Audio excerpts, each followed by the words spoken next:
السلام عليكم ورحمة الله، حياكم الله متابعين القناة. اليوم منطلق من مدينة فيرو إلى دايتونا بيتش عشان أحضر ثاني يوم من أيام دايتونا بايك ويك 2019. زي ما تلاحظوا هذا التيشيرت وهذا البايك، هذه الجو برو، هذه كاميرا الفلوجينج. تعالوا معي عشان نستمتع بالرحلة الجميلة هذه. تابعوا الفلوج. جهزت البايك، حطيت الجوال، استعملت الربر هذا. قدامي ساعة و50 دقيقة عشان أوصل إن شاء الله. أتوقع إنه الشاشة مو باينة معاكم. هارلي ديفيدسون سبوستر 1200 سي سي. ركبت مكان جديد للجو برو عشان أمتعكم فيه. وهذا البايك معي الشنطة فيها الأغراض اللازمة، الأوراق المهمة، الجواز السفر، موية، سناك بسيط، نظارة عشان الهواء، لأنه هنا الأنظمة حقتهم لازم تلبس نظارة عشان الهواء. توكلنا على الله، يلا.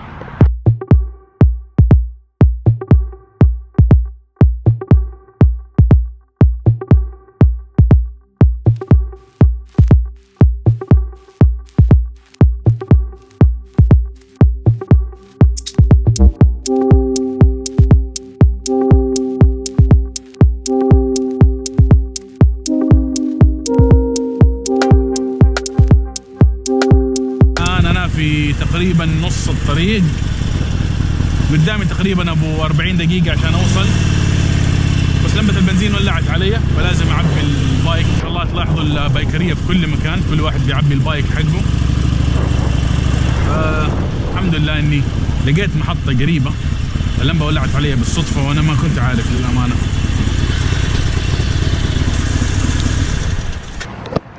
بس وقفت البايك الان.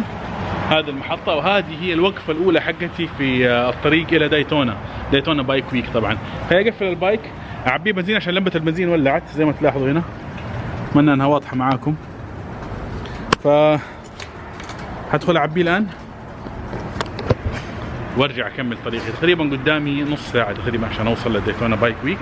طبعا النظام هنا عندهم في أمريكا أنك أنت تدخل المحطة، اول شيء تختار البمب اللي انت عليه. البمب اللي هو مثلا المنطقه اللي تعبي فيها البايك حقك ولا السياره حقك. بعدين تدخل المحطه تقول له مثلا رقم 5 وتدفع الفلوس جوا، تيجي هنا تعبي بنفسك. احنا على البايك مره ثانيه عبينا بنزين، خلينا ننطلق.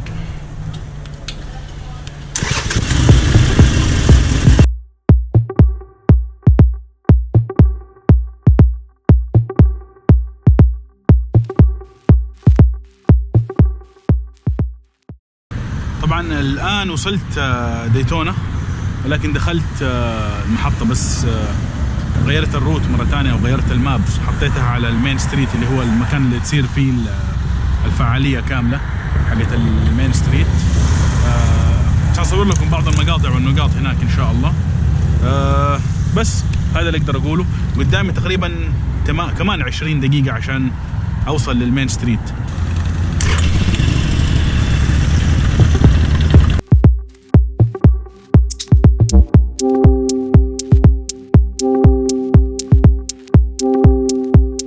قدامي تقريبا 9 دقائق او اقل، بس الشارع احمر زي ما تلاحظوا. بايكات في كل مكان، مسوين زحمه الان.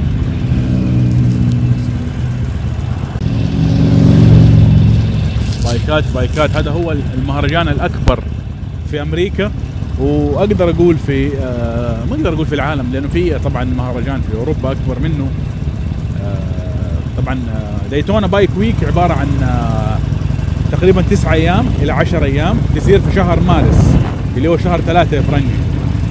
وفي بعد كده شيء يصير في اكتوبر، يكون اصغر واقل عدد من الزوار، اللي هو بايك اوف اكتوبر فيست. موجود تحت معلوماته في الوصف. ما شاء الله تبارك الله. هذا بي ام دبليو دايتونا. هذا هو امتداد المين ستريت. بايكات يسوقها كبار في السن، صغار في السن، سيدات. كل اللي عنده بايك بيجي يستعرض فيه هنا. بيجوا من جميع انحاء القاره الامريكيه طبعا عشان يحضروا وعشان يوروا الناس بايكاتهم. حنشوف الان الجميل في الموضوع، حنشوف الشيء الرهيب. اتوقع اني قبل تقريبا سنه من اليوم نزلت لكم فيديو قبل كده حق رايد في امريكا، مدينه لاس فيغاس بالضبط، وقلت لي ان الفيديو ممل عشان انا كنت ما اتكلم. اليوم انا بتكلم، بحاول اسمعكم او اتكلم معاكم داخل او خلال الفلوج، بس اتمنى ان الصوت واضح. وطبعا اللي تابعوني على السناب اللي ظاهر امامكم هنا في الشاشه يعرفوا تغطياتي على السناب وشافوها قبل كده. بوليفارد، اهلا وسهلا. بوليفارد ثاني، الترا، هارلي، كوازاكي، مرة ثانية هارلي، فيكتوري، جميع انواع الدبابات، ادفنشر، كروزر، باور كروزر، هارلي، كوازاكي، ريس. احد صاحب دباب ويكون ممكن موجود. دبابات صغيرة، السيارات هذه طبعا برضو موجودة، التراي سايكل موجودة، دبابة 3 كفرات. طبعا الجو ما شاء الله تبارك الله، خصوصا على الجسر هنا. شوفوا اللي تحتي هذه بحيرة، طبعا هذه موية تحتي هنا. شوفوا هذا كله حنستناه عشان نوصل للبايك ويك. من الدبابات الجدا جميلة الهوندا MS6، هذا زي هذا الاحمر اللي هو يسموه جروم في بعض الاحيان. 125 سي سي، دباب جدا جميل.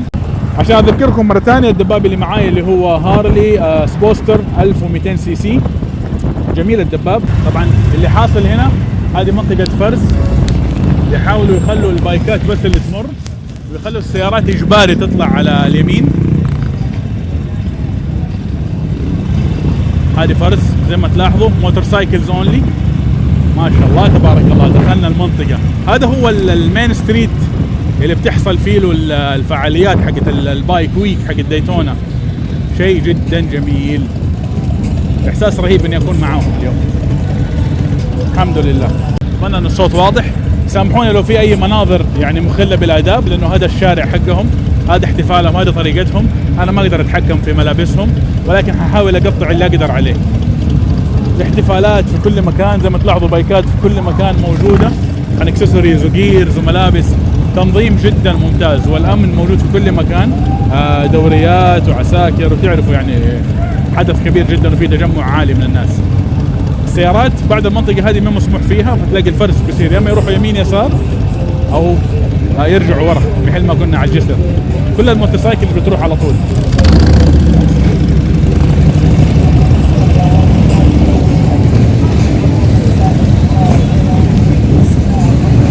زي ما تلاحظوا كمان في سيدات، في كبار في السن، في صغار في السن.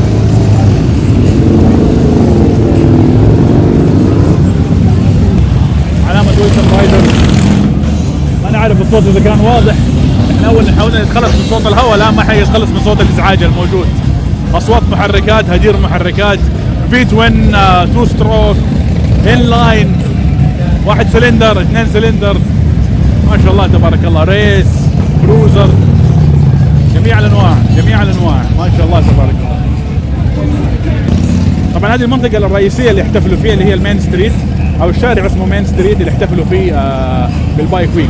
في منطقة ثانية عند وكالة هارلي، تقريبا تبعد من هنا ابو 13 دقيقة تقريبا. هذه وكالة انديان موجودة هنا كاملة. هارلي لها فرع هنا على الدايتونا بايك ويك، بس هذه انديان. دبابات جميلة جدا، بدأوا قبل هارلي بسنوات بسيطة، ولكن ما لهم حظ انهم يكونوا بشهرة هارلي. هارلي عنده معرض هنا. طبعا اللي حاب يعرض دبابه للبيع او حاب يعرض دراجته ناريه للبيع بيحطها زي كده هنا ويكتب عليها فور سيل، انه فرصه هنا في ناس تجي من جميع الولايات تشوف البايك عندهم تعجبه تشتري. في اخر الشارع هذا في اللي هو بيتعارض معانا الان هو الشاطئ الرملي، شاطئ دايتونا بيتش.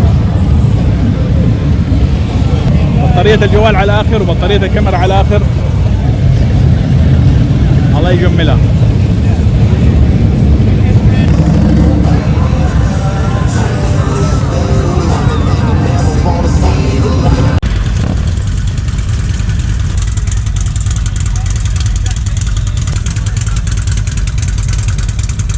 وقفت البايك الان في المواقف، $5 تكلفة الموقف، ولازم تندفع كاش، فخلي بالك انه يكون معك فلوس. بما انك جاي بكره وبعده اللي بتشوف فيديو هذا السنة الجاية ان شاء الله وانت طيب. حنطلق الان للمعرض، او مش المعرض، الحدث او الشارع. حمشي على الدولة عشان اصور لكم حاجات اكثر ان شاء الله. يلا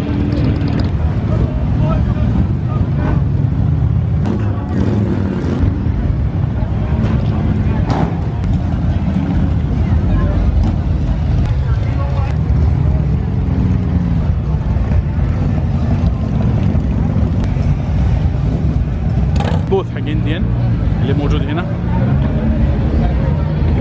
شوفوا البايك العجيب الغريب. تسوي بايك على بيك اب على شيء رهيب ما شاء الله. هتشوفوا هنا عجائب الدنيا السبعة في عالم الدراجات النارية.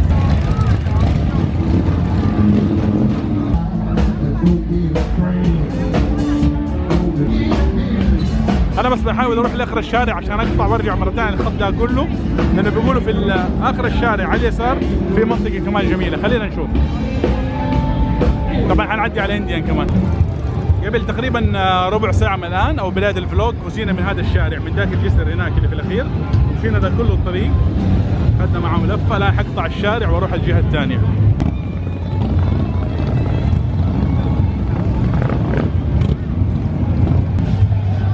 قطعت الشارع عشان ارجع بعكس الخط، ارجع مره ثانيه محل مدينه. هذه المسافه كلها مشيتها، الحين ارجع مره ثانيه بهذا الشكل. الكويس والجميل في الموضوع انه احنا الان عكس الشمس، الشمس وراي. اول كانت الشمس ضاربه في الكاميرا فكان شويه الاضاءه تعبانه، الان حتكون افضل باذن الله. الان على البوث او منطقه انديان دبابات الشهيره، حتكلم عليها في فلوج كامل ان شاء الله مناسب اكثر من ده. هذه الانديانز الجميله، عندهم السكوت وعندهم هذا هو السكوت اللي اقول لكم عليه، دباب جدا جميل. سكوت FTR 750 شكله رهيب جدا. طبعا هذا السباق احد السباقات المشهوره في عالم الدراجات الناريه اللي هو سباق الدريفت. زي ما تلاحظوا كل البايكات عامله دريفت، يسووها في شارع او طريق شويه زي كده طيني شويه. طبعا هذا بايك او مصمم عليه اكسسوارات، اكسسورايزد بايك، عليه جميع الاكسسوارات الجميله. سكاوت تقريبا كان سعره في الوكاله عندنا في حدود 36,000 ريال. موجود متوفر. انديان كانت موجوده فيكتوري في اللاين حق الانديان والان مو موجوده. في الرود ماستر، هذا هو، هذا هو الرود ماستر.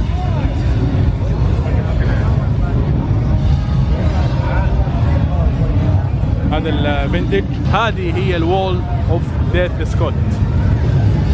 دبابات شاركت في سباقات، شاركت في حاجات جميله. البايك الجميل هذا من انديان اسمه FTR 1200 سي سي. هذا هو FTR 1200 سي سي، شيء جدا جميل رائع مبدع ما شاء الله تبارك الله. 1200 سي سي في توين زي ما تلاحظوا.